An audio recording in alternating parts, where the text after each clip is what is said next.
Hello everyone, जय हिंद। तो कैसे हैं आप सब? आई होप आप सभी बहुत अच्छे होंगे एंड अपनी अपनी प्रिपरेशंस कर रहे होंगे। So my name is Sky and I welcome you all to my YouTube channel the Sky's world. आज है तारीख 6 मई 2023 और मैं आपके सामने हाजिर हूँ द इंडियन एक्सप्रेस एनालिसिस का सेशन लेके। तो आज पहले टॉपिक के बारे में डिस्कस कर लेते हैं कि कौन कौन से टॉपिक्स आए हुए हैं। आफ्टर दैट हम सेशन में आगे बढ़ेंगे। तो आज के टॉपिक है, जो फर्स्ट टॉपिक है ये आपका इंटरनल सिक्योरिटी पार्ट से है और सेकंड टॉपिक जो है वो आपका सोसाइटी एंड पॉलिटी के सेक्शन से है और आपका जो थर्ड टॉपिक है ये आईआर से है। तो हम तीनों टॉपिक्स की एक तरह से अंडरस्टैंड करने की कोशिश करेंगे कि यूपीएससी में इसकी क्या क्या यूटिलिटी है, राइट। और इन टॉपिक्स में से हमारे याद रखने लायक यूपीएससी में आने वाला कंटेंट कौन कौन सा है। So let's get started with the first topic which is जो कि 5 जवानों के बारे में है, जो कि जिनकी अभी रिसेंटली डेथ हुई है। तो उनके जो कि रजौरी के एक बहुत ही डेंस फॉरेस्ट में ये चीज़ हुई है, ठीक है। और मेन बात यहाँ पे ये है, तो पहले हम वैसे देख लेते हैं कि इसकी जो लोकेशन क्या बताई जा रही है। लाइक जम्मू एंड कश्मीर जो रजौरी डिस्ट्रिक्ट है, ठीक है, उसके कुछ एरिया मतलब डेंसली फॉरेस्ट है, उसके एरिया में ये एक तरह से अटैक प्लान करके करा गया है, ठीक है। और इसमें ना मेन चीज़ याद रखने की ये है कि इसमें यूज़ करा गया आईईडी इम्प्रोवाइज्ड एक्सप्लोजिव डिवाइस, ठीक है। आपने ये पुलवामा जब अटैक हुआ था ना, उसमें भी ये बहुत ज़्यादा न्यूज़ में था। तो उसमें आपने सुना होगा कि ये कैसे वर्क करता है, राइट। जब भी कोई ऑब्जेक्ट इसके पास आता है, इसको 3-4 तरह से आप लगा सकते हो, ठीक है। एंड वो मतलब एक्सप्लोजिव आपके कंट्रोल में होता है, ठीक है। आप कभी भी उसको एक तरह से ब्लास्ट कर सकते हो, ठीक है। आईडी एक एडवांस्ड टेक्नोलॉजी है जो बहुत बार जो आपके मिलिटेंट्स हैं वो यूज़ करते हैं, ठीक है, इंडियन आर्मी के खिलाफ, ठीक है। अब नेक्स्ट हम बात करते हैं कि जो senior security and police officers हैं उन्होंने क्या बताया था उस टाइम पे कि अब जो भी वहाँ पे मिलिटेंट्स थे ना, उनको खदेड़ने के लिए एक तरह से लेट नाइट तक बहुत सारे ऑपरेशंस चल रहे थे, ठीक है। क्योंकि बहुत ज़्यादा अनरेस्ट पहले इसी वजह से हो गया था कि 20 अप्रैल को जो आपने सुना ही होगा, ठीक है, जो प्रॉब्लम हुई थी, जो कैजुअलिटीज़ हुई थी, तो उसके रिगार्डिंग उसको एक तरह से उसका जवाब देने के लिए बहुत सारे सीन चल रहे थे। तो उसी बीच ये चीज़ हो गई है, राइट। और जो आर्मी पर्सनल्स थे जो वहाँ पे एक तरह से जिनके जो शहीद हुए हैं ना, वो एक तरह से रेंटलेस इंटेलिजेंस बेस्ड ऑपरेशन वहाँ पे कर रहे थे, राइट। वो उन लोगों को ढूंढ रहे थे, मतलब जवाब देने के लिए, राइट। जैसे मैंने बोला ना, उस चीज़ का जवाब देने की, तो उनको ढूंढ रहे थे, राइट। उनको एक तरह से बहुत एक तरह से इमरजेंसी टाइप सिचुएशन बनी हुई थी, राइट, जैसे मैंने पहले ही बताया। उसी बीच ये सब चीज़ें हुई हैं और उसी बीच इनके ऊपर ऐसा अटैक हुआ है, ठीक है। बाकी इस टॉपिक के रिगार्डिंग कोई और न्यूज़ आती है, और चीज़ें आती हैं, तो मैं उसको बहुत अच्छे से कवर करूँगा। अब भी इस न्यूज़ पे या इस चीज़ पे कोई भी कमेंट करना, I don't think it is like justiciable. जब हमें इस चीज़ की प्रैक्टिकलिटी ये अच्छी तरह से कंक्लूड हो जाएगी, तो मैं इसके बारे में एक बहुत अच्छे से एक तरह से मैं वीडियो बना के अपलोड करूँगा। तो इसके बाद हम चलते हैं अपने नेक्स्ट टॉपिक की तरफ, जो है क्योर डोंट क्रिमिनलाइज। ओके, तो इसमें क्या है, अब देखिए कि बहुत सारी स्टेट्स हैं, उन्होंने क्या करा है, जो आपकी कैनबिस की कल्टीवेशन है ना, उसको लीगलाइज कर दिया है, ठीक है। अब यहाँ से ये क्यों करा गया? अब ये नहीं होता कि कोई चीज़ होती है तो उसको सिर्फ नेगेटिव चीज़ ही होती है, नेगेटिव इम्पैक्ट, उसका पॉजिटिव इम्पैक्ट भी होता है। जैसे कैनबिस है, वो बहुत सारे फार्माकोलॉजी इंडस्ट्री में यूज़ करी जाती है, ठीक है। बट अगर हम एनडीपीएस एक्ट 1985 की अगर बात करेंगे, तो production, manufacturing, possession, consumption, sale, purchase, transport and use is prohibited and criminalised under this act, right. उत्पादन, निर्माण, कब्जा, खपत, बिक्री, खरीद, परिवहन और उपयोग को प्रतिबंधित करना और आपराधिक बना दिया गया है इस एक्ट के अंडर, ठीक है। तो हम ये माइंड में रख सकते हैं, ठीक है। मतलब अगर कोई पर्सन एज अ कंज्यूमर भी पकड़ा जाता है ना, तो वो क्रिमिनल है अंडर दिस एक्ट। ये है इसकी साधारण भाषा में अगर मैं एक्सप्लेन करना चाहूँ इसको, तो ठीक है। और ये चीज़ शुरू कहाँ से हुई थी? जब 1970 में एक तरह से वॉर ऑन ड्रग्स हो गई थी 1970 में। तो उसके बाद इंडियन गवर्नमेंट ने भी इसको इनिशिएट करने के सोचा था कि हाँ चलो, हमें भी ड्रग्स के रिगार्डिंग कुछ रूल्स बनाने चाहिए, राइट। और जो क्रिमिनलाइजेशन है ना, वो एक तरह से पूरी तरह से गलत भी नहीं थी। वो एक तरह से इसलिए था कि लोगों उस पे ना रोक लगाई जाए उसके यूज़ पे, ठीक है। बट अगर हम देखें तो ऑल ओवर द वर्ल्ड जो डिपेंडेंसी है लाइक जो ड्रग्स पे, वो बहुत ज़्यादा बढ़ती जा रही है। अगर इंडिया में ही बात करें तो 3.1 करोड़ लोग, ठीक है, इससे मतलब एक तरह से इसके शिकार हैं, मतलब ड्रग्स के शिकार हैं, ठीक है, ड्रग्स वो यूज़ करते हैं, ठीक है। और अगर हम बात करेंगे लास्ट 12 मंथ, ये 13 नहीं, थोड़ी टाइपिंग मिस्टेक है, 12 मंथ्स है यहाँ पे, लास्ट 12 मंथ्स में 72 लाख लोग कैनबिस डिपेंडेंसी का शिकार हैं, उससे प्रॉब्लम से रहे हैं, वो उसको छोड़ना चाहते हैं, बट वो उनसे ओवरकम नहीं हो पा रही है, राइट, वो उस चीज़ को वो छोड़ नहीं पा रहे हैं अपने वे से, ओके। एंड नेक्स्ट हम बात करेंगे, अब क्रिमिनलाइजेशन जस्ट एक वर्ड ही नहीं है, अब इसमें क्या होता है, लाइक यू नो, एक कंज्यूमर पकड़ा जाता है, राइट, तो कंज्यूमर को भी एक तरह से आप कह सकते हो क्रिमिनल की तरह देखा जाता है, ठीक है। अब वहाँ पे क्या होता है, एक तरह से ना, अगर हम सोसाइटी की बात करें, उसको एक एज अ कलंक कंसिडर करा जाता है, एंड उस पर्सन को बहुत अलग वे से ट्रीट करा जाता है, राइट, चाहे वो यूज़र ही हो, बट उसको ऐसे बनाया जाता है, ठीक है। अब इसमें ना हम थोड़े ना डिसएडवांटेजेस की बात करेंगे, ठीक है, कि इसमें क्या नेगेटिव इम्पैक्ट निकल के आते हैं, ठीक है। बट पहले बात कर लेते हैं, 2001 की अमेंडमेंट थी ना, उसमें कुछ मिटिगेशन प्रोविजंस को बताया गया था, जिसमें ये डिफरेंस करा गया था कि जो स्मॉल क्वांटिटीज़ जो यूज़र के लिए होती है, मतलब जो पर्सन जो है वो एज अ कंज्यूमर रख रहा है, और कमर्शियल क्वांटिटी कौन सी होगी, जो ड्रग पैडलर्स रखते हैं, बहुत सारी क्वांटिटी में चीज़ें रखते हैं, उन्हें लोगों को देना होता है, राइट, वो उसमें डिफरेंस करा गया था। और ये एक तरह से एक वेलकम स्टेप था, जो ड्रग यूज़र्स और ड्रग ट्रैफिकर्स के बीच में एक तरह से ना डिफरेंस पता कर पाएगा, राइट। और इसमें अगर बात करेंगे तो जो ड्रग्स का यूज़ है ना, उसका कंजम्पशन है, ठीक है, वो भी एक तरह से क्रिमिनलाइज ही है, वो भी एक तरह से ऑफेंस ही है अंडर द एक्ट 1985 वाली में, ठीक है। और इंडिया में ऐसे बहुत सारे केसेस देखे गए हैं, इस बहुत सारे 60% केसेस देखे गए जो NDPS एक्ट के अंडर आते हैं, ठीक है। और महाराष्ट्र में इसके सबसे ज़्यादा 85% केसेस देखे गए हैं। और जो लोग ज़्यादातर मतलब जेल में देखे गए हैं, वो सोशली और इकोनॉमिकली वनरेबल सेक्शन से आए हैं, ठीक है। और वो एक तरह से अपनी बेल्स पे या वैसे काम नहीं कर सकते, जुडिशियल प्रोसीडिंग्स को एक तरह से ना, मतलब जितनी इन्वेस्टमेंट चाहिए वो उस पर एक तरह से काम नहीं कर सकते, राइट।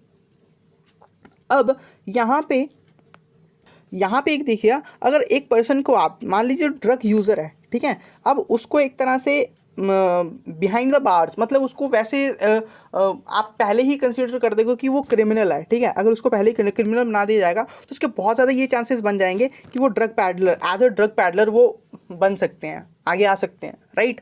ये बहुत जगह सिचुएशन देखी भी गई है और होता भी है यार, मतलब जो पर्सन ऐसे उसको आप एक तरह से क्रिमिनल बना दोगे ना, तो वो मतलब ज़्यादातर 90% केसेस में ऐसे ही होता है, राइट।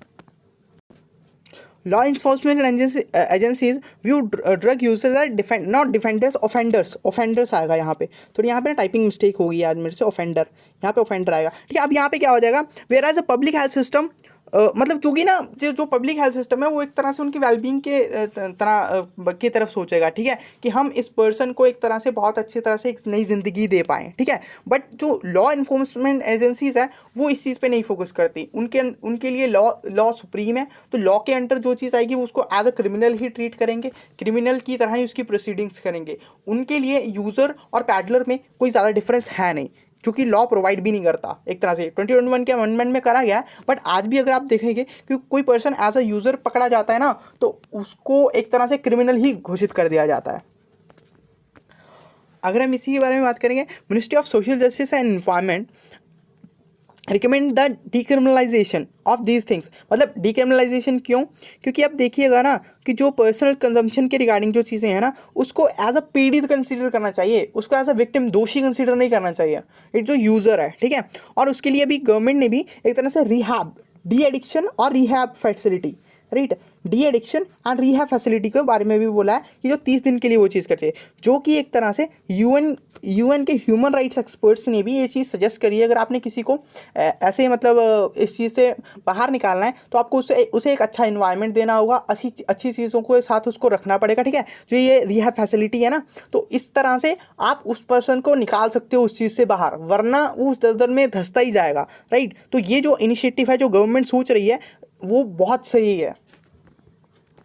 और वैसे भी अगर हम बात करेंगे कि अब जो मतलब डीक्रिमिनलाइज करा जाएगा ना इन चीज़ों को, ठीक, कि मान लो जो आपके जो ड्रग यूज़र्स हैं उनको साइड में करा जाएगा, right, and drug users and drug peddlers में आप डिफरेंस पता करा जाएगा, तो आप तो ये जुडिशल प्रोसीडिंग्स को भी जुडिशल सिस्टम के लिए भी एक तरह से फ़ायदा ही है, बिकॉज आपका जो प्रीशियस टाइम है आप जो एक्चुअल में प्रीशियस टाइम है वो आप कहीं और केसेस पे आप इन्वेस्ट कर सकते हो ना, राइट। तो आपका एक तरह से कोर्ट का बर्डन भी कम होगा, और एक तरह से जो आपका सोशल हेल्थ इंफ्रास्ट्रक्चर है, राइट, जो हम देखना चाहते हैं कि ऐसे लोग जो ड्रग्स का शिकार हैं हम उनको भी अच्छा कर पाएँ, तो वो भी एक तरह से ग्रेजुअली एक बहुत अच्छी स्पीड पकड़ सकेगा।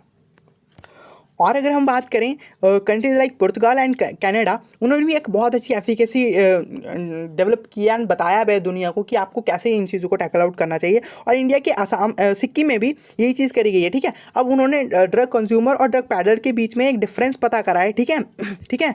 और उसमें जो भी आपके जो बहुत वनरेबल ड्रग यूज़र्स हैं उनके लिए एक बहुत अच्छा उन्होंने प्लेटफॉर्म बनाया है, उनको उनके एक तरह से डी एडिक्शन सेंटर्स बनाए हैं, उनको एक तरह से बहुत अच्छी तरीके से चीज़ें प्रोवाइड करवाई हैं, राइट, ताकि वो लॉन्ग टर्म में एक अच्छी तरह से अपनी ज़िंदगी को जी सकें, राइट। और इससे हम पब्लिक हेल्थ इंफ्रास्ट्रक्चर को भी बहुत अच्छा कर रहे हैं, और इंडिया की जो हेल्थ पॉलिसीज़ हैं हम उसको भी बहुत अच्छे कर रहे हैं, मतलब कि इन्हांस कर रहे हैं, अच्छी वे में एक तरह से इन्हांस कर रहे हैं फॉर द फ्यूचर।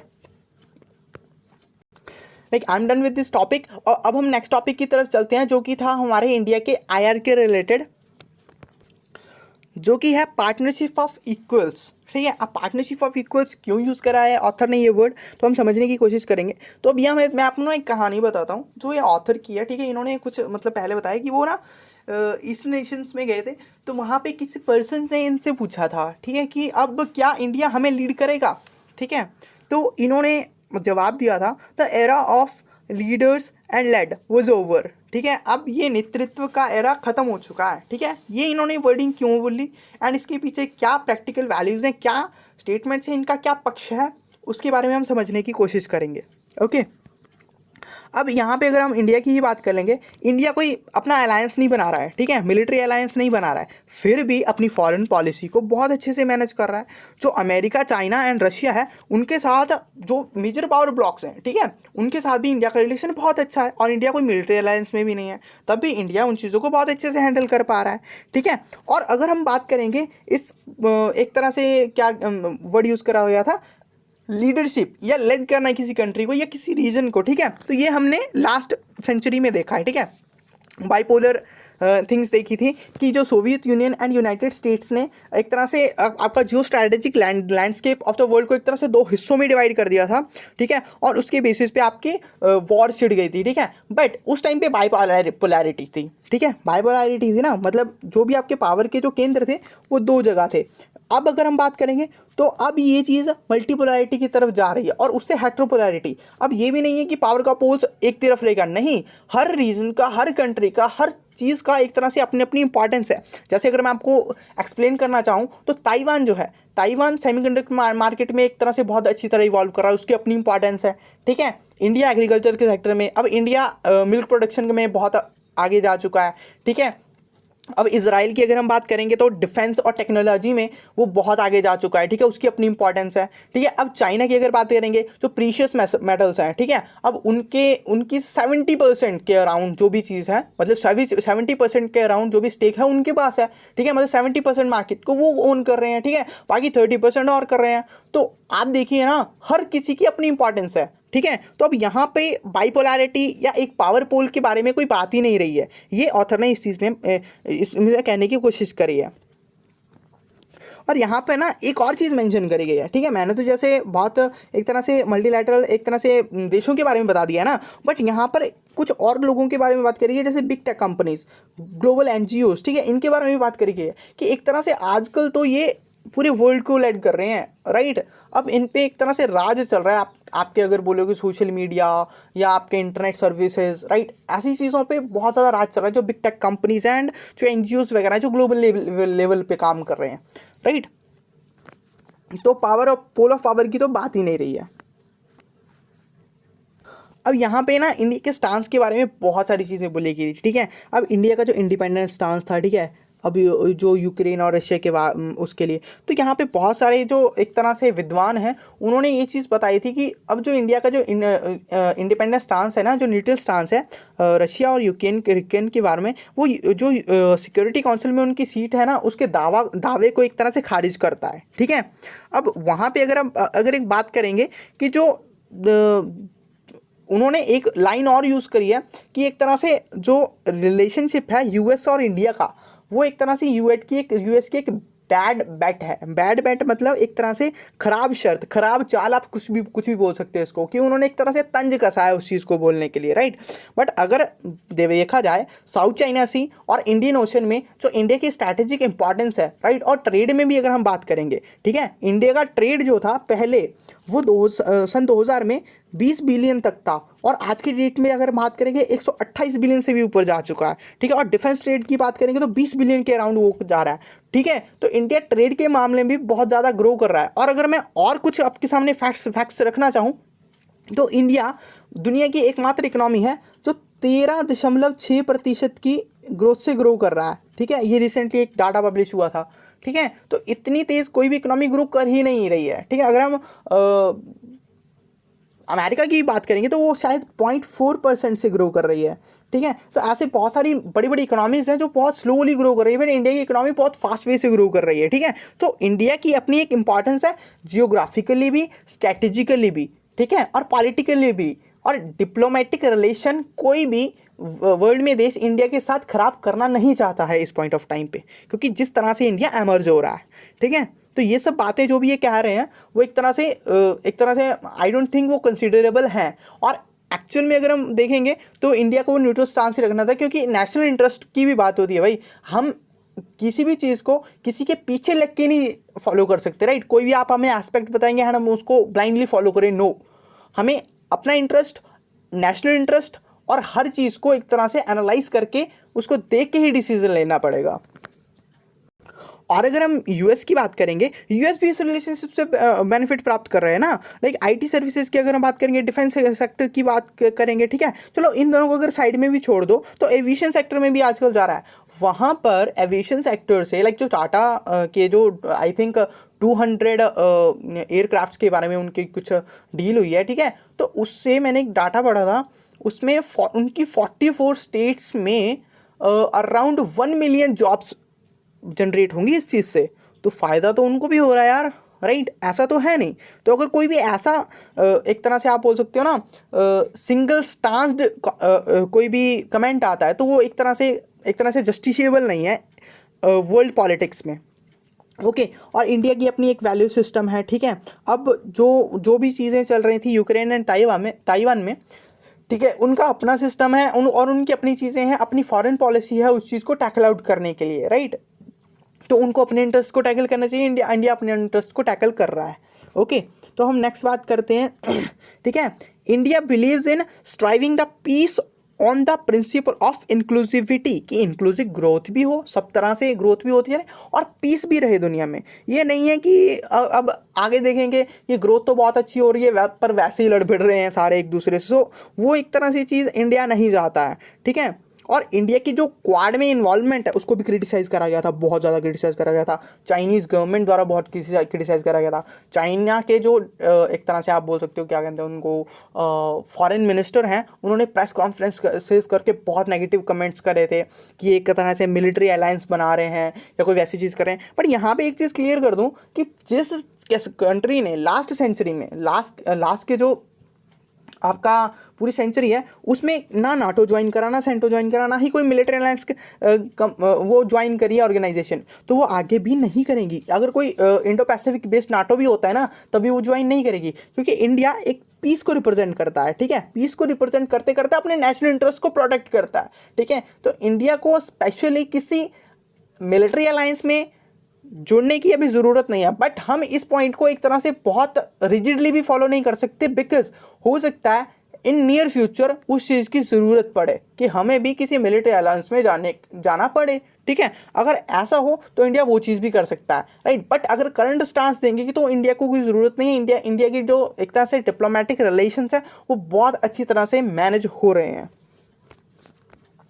अगर हम इंडो पैसिफिक की बात करेंगे ना, तो ये सिंगल पावर नहीं है या सिंगल लोग ही हैं कि वहाँ पे चाइना ही राज करेगा या इंडिया ही राज करेगा, राइट। वो एक तरह से दो रीजन्स हैं, ठीक है।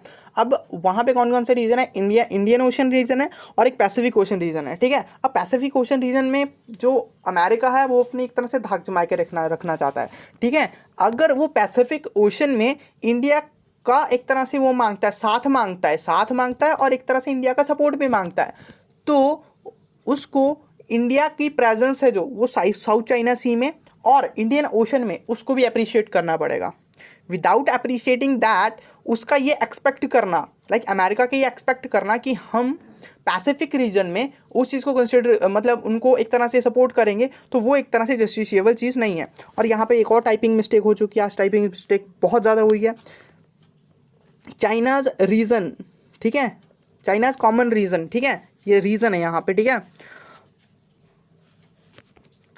Not reason remain, China remains common challenge in the Indo Pacific and beyond, ठीक है। अब चाइना जो है वो इंडो पैसिफिक में बहुत बड़ा चैलेंज के रूप में उभर रहा है, क्योंकि वो हर किसी से पंगे लेता रहता है, अगर मैं वर्ड यूज़ करूँ तो आप अगर बात करेंगे श्रीलंका की, तो अभी वहाँ पे युआंग वांग 5 आया था, ठीक है, उस पॉइंट ऑफ टाइम पे, और सर्विलेंस शिप है जो, तो उसके बारे में भी बहुत एक्सक्लूसिव कवरेज करी गई थी, न्यूज़पेपर्स में भी बहुत सारी चीज़ें आई थी, ठीक है। तो मतलब हर जगह पे वो एक तरह से अपने ना एग्रेशन शो करना चाहता है, ठीक है, तो एक तरह से प्रॉब्लम का सेंटर बना हुआ है।